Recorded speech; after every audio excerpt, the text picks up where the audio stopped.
কথায় আছে না, দশের লাঠি একের বোঝা। সংসারে বউদের ওপর সব দায়িত্ব না দিয়ে সবাই মিলে ছোট ছোট কাজগুলো করে নিলে তাহলে অনেক বড় কাজগুলো সহজ হয়ে যায়।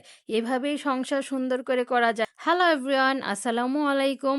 তো আজকে সকালবেলা ঘুম থেকে উঠে রান্না করে এসে দেখি আমার শাশুড়ি আজকে পরোটা তৈরি করবে সকালের নাস্তার জন্য।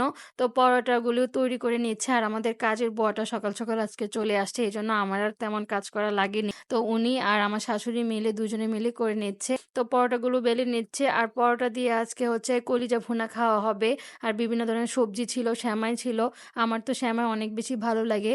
আর আমার শাশুড়ি মায়ের হাতে এই পরোটাটা অনেক বেশি মজা লাগে, তেল কম দিয়ে খুব মজা করে তৈরি করা হয়। এভাবে একদিন আপনারাও ট্রাই করতে পারেন পরোটাটা। ওই যে বললাম না, সবাই মিলে একসঙ্গে কাজ করলে সব কাজগুলো সহজ হয়ে যায়।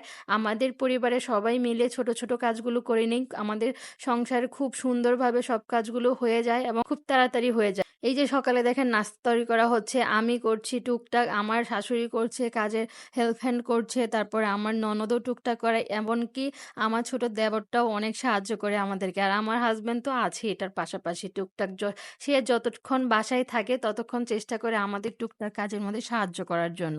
তো এইভাবে আসলে কাজ করলে সবার মধ্যে মিল মহব্বত বাড়ে এবং সুন্দর সুন্দর গল্প হয়ে যায়। গল্প করতে করতে আমাদের মধ্যে সব কাজগুলো হয়ে যায়। তো এইসব গল্প করতে করতে আমাদের সকালের নাস্তা প্রায় হয়েই গিয়েছে।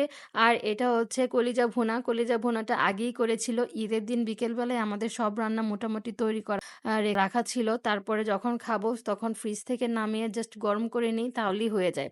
তো আজকে সকালের নাস্তা এগুলিই ছিল, এগুলি দিয়ে আমরা খুবই মজা করে খেয়ে নিয়েছি।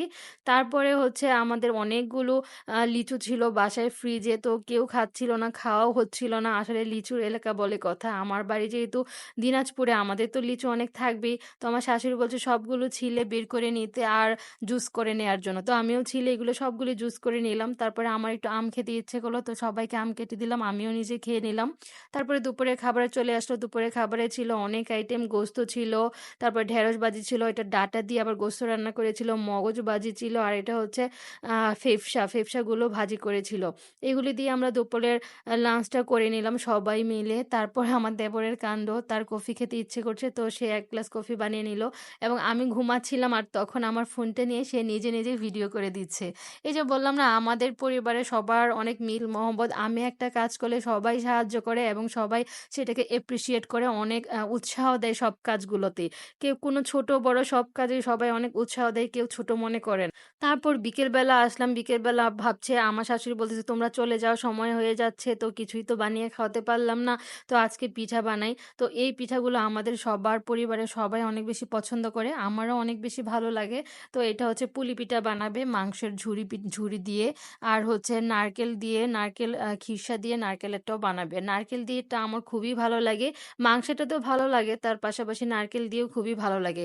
তো কুরবানির সময় তো অনেক বেশি গোস্ত থাকে, আর কুরবানি ছাড়াও আমাদের বাসায় সবসময় এগুলি করে ফ্রোজেন করে রেখে দেয় আমার শাশুড়ি। সবসময় মেহমান আসলে যেন খুব জলদি যেন বানিয়ে দিয়ে দিতে পারে, বের করে জাস্ট গরম করে নিয়ে তারপর মেহমানকে দেওয়া যায়, কোনো ঝামেলাই হয় না। এই জন্য আমাদের বাসায় এগুলি সারা বছর করে রেখে দেয় সব সময়ের জন্য। তো এবার করা ছিল না, শেষ হয়ে গিয়েছে। তো ভাবলো তোমরা যেহেতু চলে যাবে তাহলে অল্প কিছু বানিয়ে দিই, তোমরাও খাও আমরাও খাই।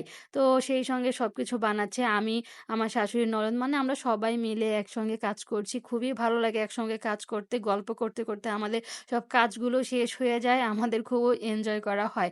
সবাই একসঙ্গে গল্প করলে খুবই ভালো হয়। এখনকার সময় তো সবাই ফোন নিয়ে একটু ব্যস্ত থাকে, বাট আমাদের বাসায় এমন না, আমরা সবাই একসঙ্গে হলে মানে খুবই গল্প আড্ডা মাস্তি এসব দিয়ে কাটিয়ে দিই সময়গুলা। তারপর হয়ে গিয়েছে ২ ধরনের পিঠা, এটা হচ্ছে নারকেল দিয়ে তৈরি করেছে, আর ওইটা হচ্ছে গোস্ত দিয়ে তৈরি করা হয়েছে, মানে মাংস দিয়ে ঝুরি দিয়ে।